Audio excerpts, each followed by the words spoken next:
Welcome to the Black Bibliophile Podcast. The Black Bibliophile is a podcast where I, Jazz, read and talk about popular and little-known books, comics, zines, and authors.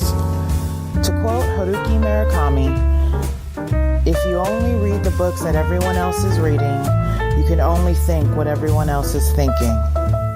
And with that, let's start the show.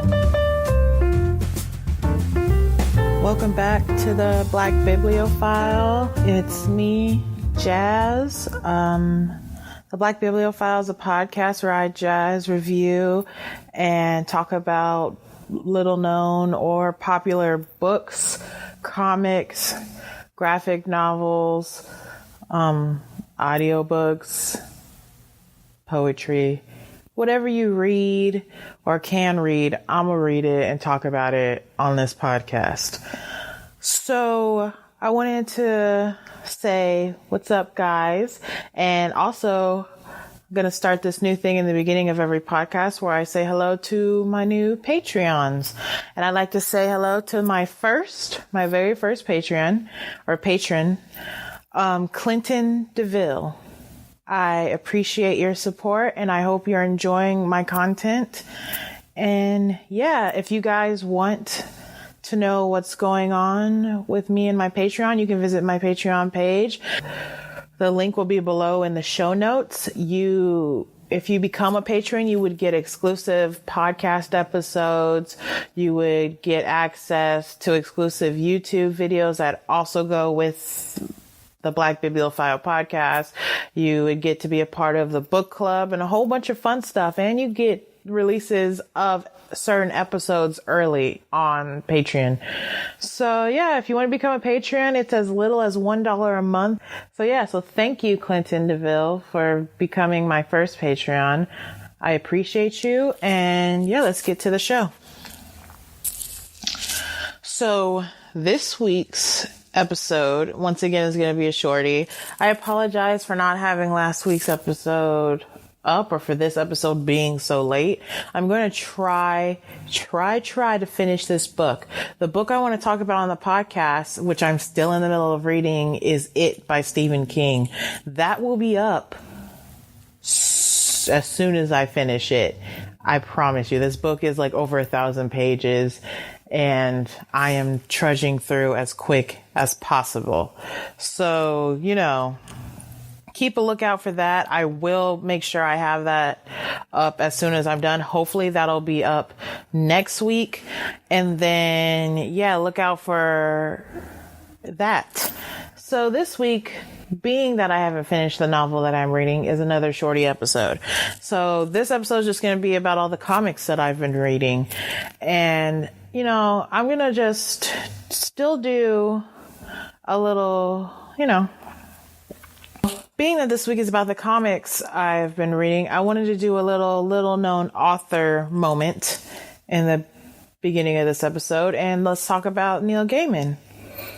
I feel like those of you who do not know about Neil Gaiman, you've come to the right place. I am a huge Neil Gaiman fan. Neil Gaiman is an author. He has written comic books, novels, children's books, television, short stories. He's written almost everything, I believe. He's a showrunner on his new show that's going to premiere. I believe it's a Starz show, but do not quote me on that.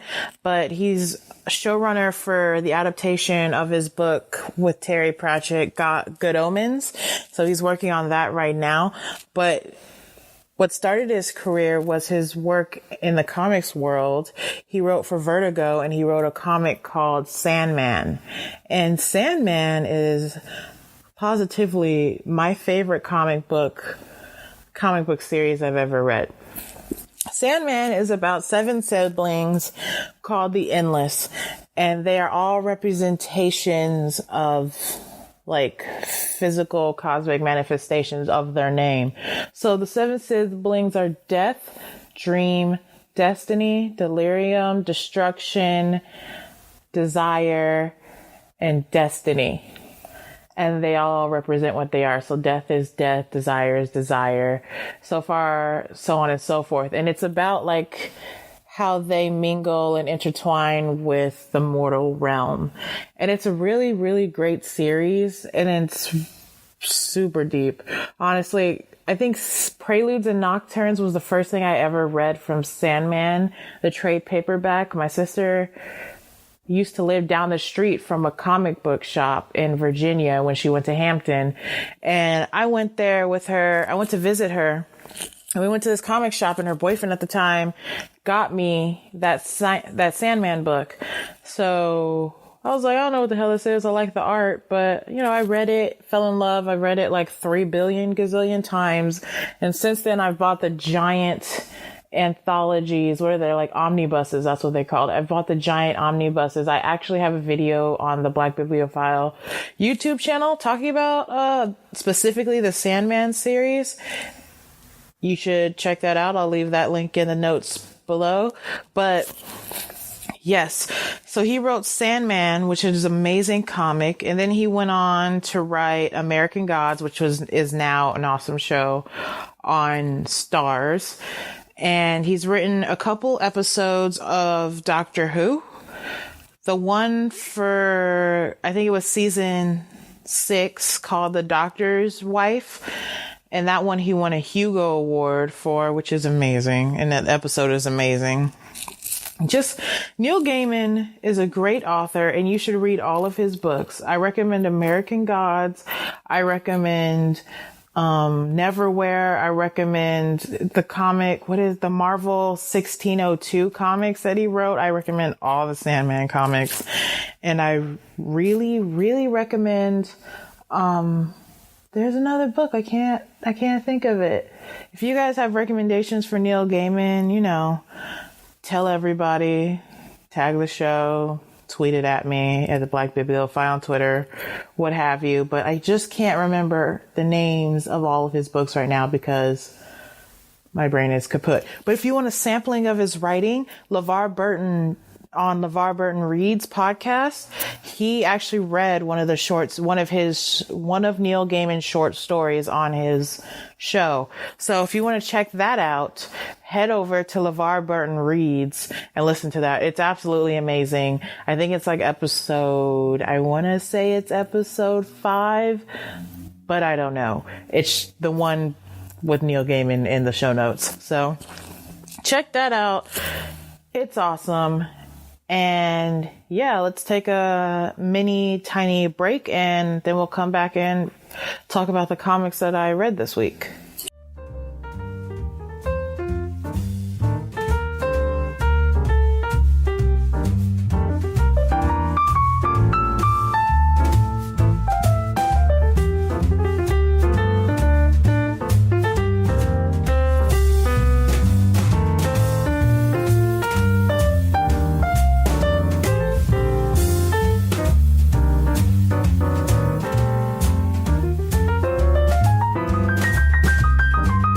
Welcome back to the Black Bibliophile podcast. So this week, in between trudging through that long Stephen King book that I'm trying to get through to talk to you guys about, I read Hellboy, Seeds of Destruction, all of the Steven Universe comic books, and I read Love and Rockets.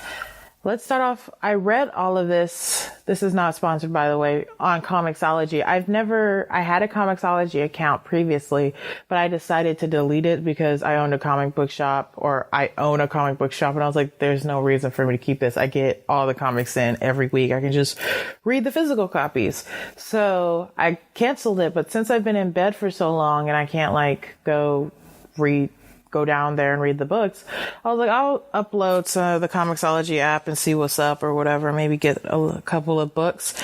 And when it came up, they gave me like a free trial of Comixology Unlimited. I don't know if y'all have heard of this, but it's like a subscription. I have no idea what it is, because it was like, you get a free 7 days and then it goes away. Like, we're not going to charge you or anything. It just disappears into the ether. I don't know. I didn't apply for it. It just happened. So, but it was this thing where you get a certain amount of their library on Comixology is a part of this under this unlimited umbrella. So you can read whatever comics are unlimited. So the couple of Hellboy books were under there, including Seeds of Destruction, which is the first Hellboy book, which is written by Mike Mignola. And I never read that book, so I was like, let me check it out. That book is awesome. The art is amazing, and the writing is really great. And I wanted to talk about it because I just saw that they're remaking Hellboy, and it's not going to be by Guillermo del Toro, and it's not going to have Ron Perlman in it. It has Dan Harbour, who's that guy. Dan Harbour's playing Hellboy, who's the police chief in Stranger Things, and I don't know who the director is. I just don't know.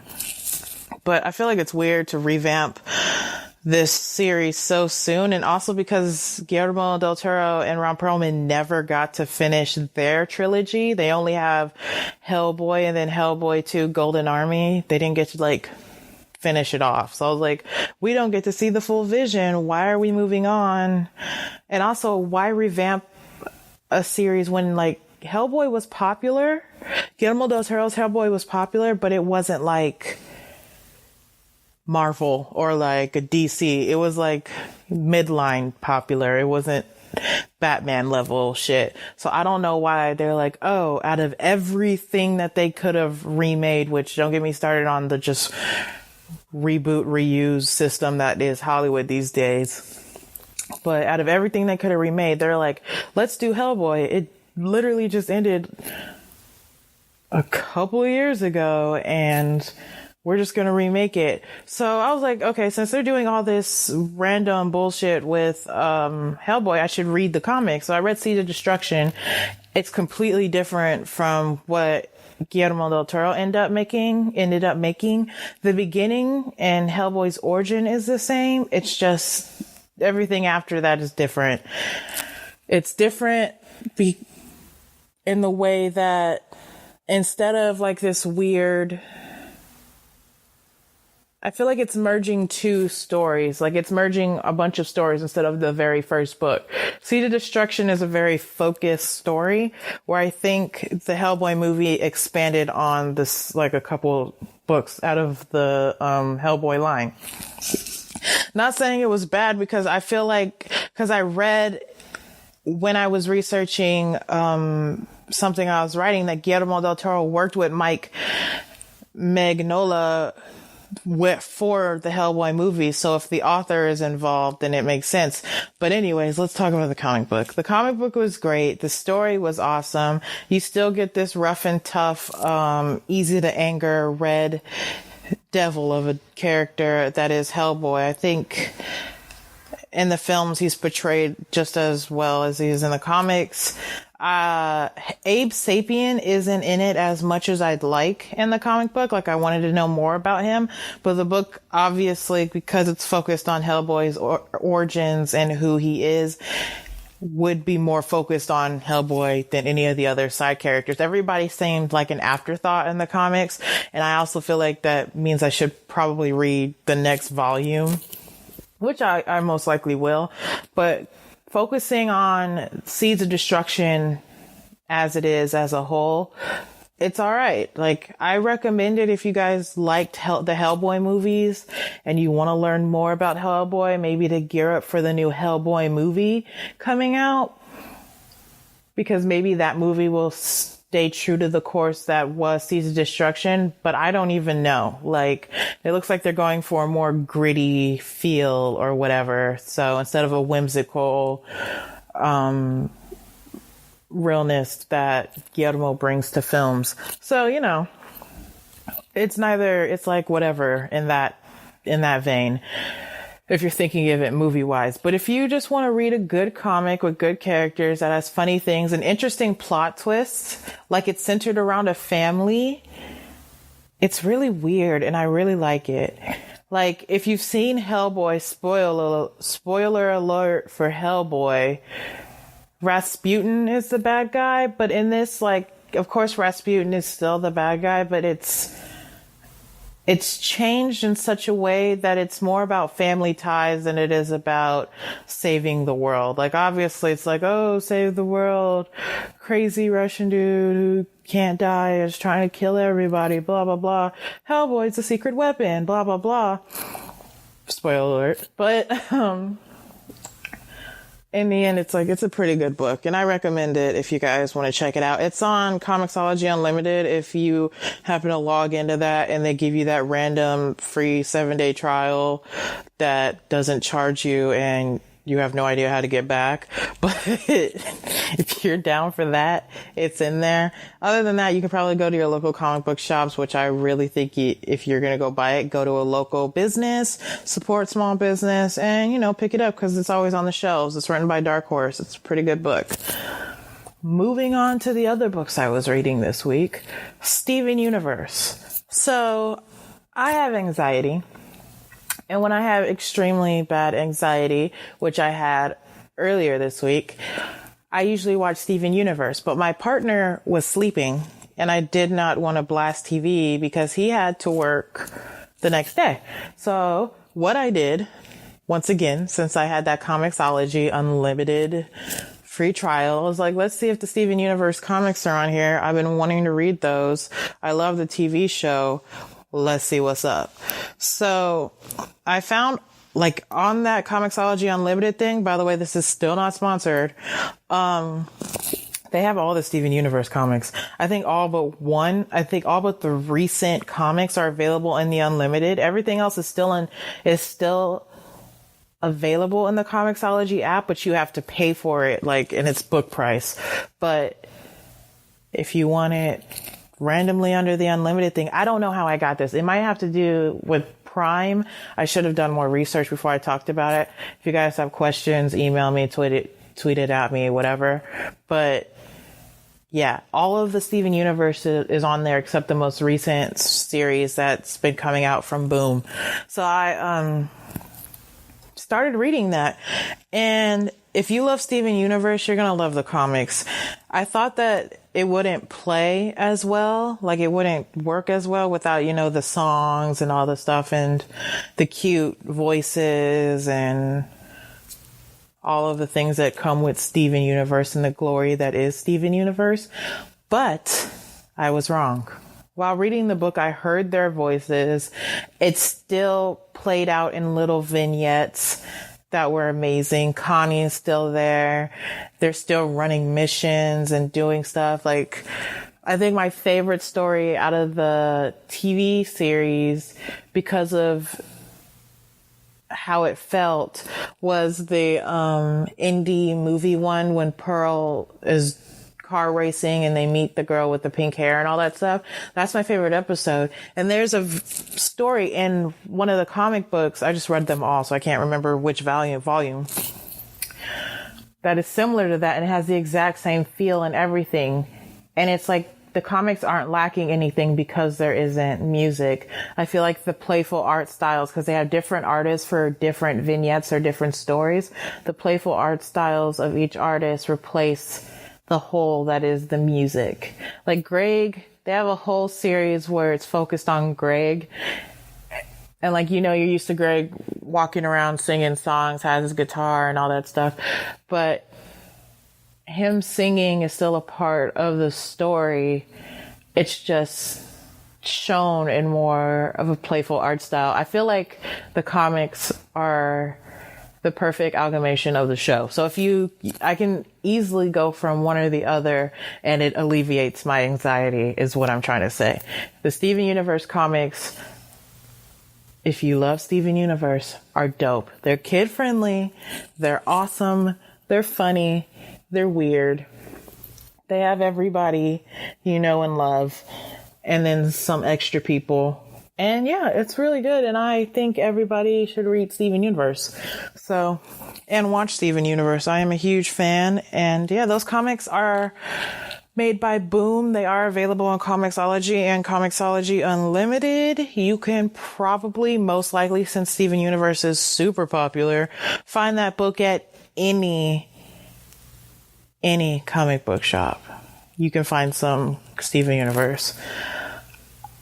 Once again, shop local. But if you can't find it and your local comic shop refuses to order it for you for some random reason, you can probably find it at Barnes & Noble or on Amazon.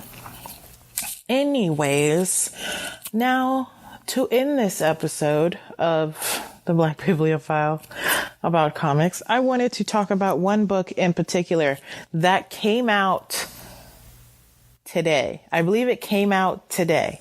It's called Taproot, and it is by Un Momento Por Favor. I have to look this up because I just read it today, and it was honestly like one of the best things I've ever read. It's gotta load.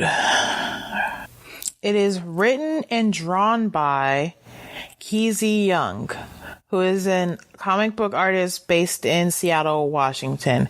And it is published by Lion Forge.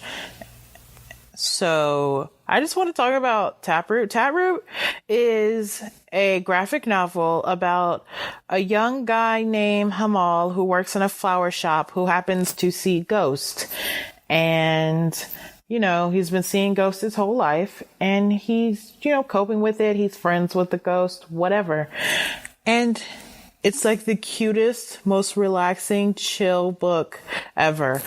I bring this up because the world is a clusterfuck of misery every time you open your fucking phone or you go on any timelines. It's just so much negativity and so much stress and all this stuff that it's nice to find little pockets of happy in your day-to-day life. It's good to pick up books that don't stress you out even more, or find something that lets you escape just for a little bit.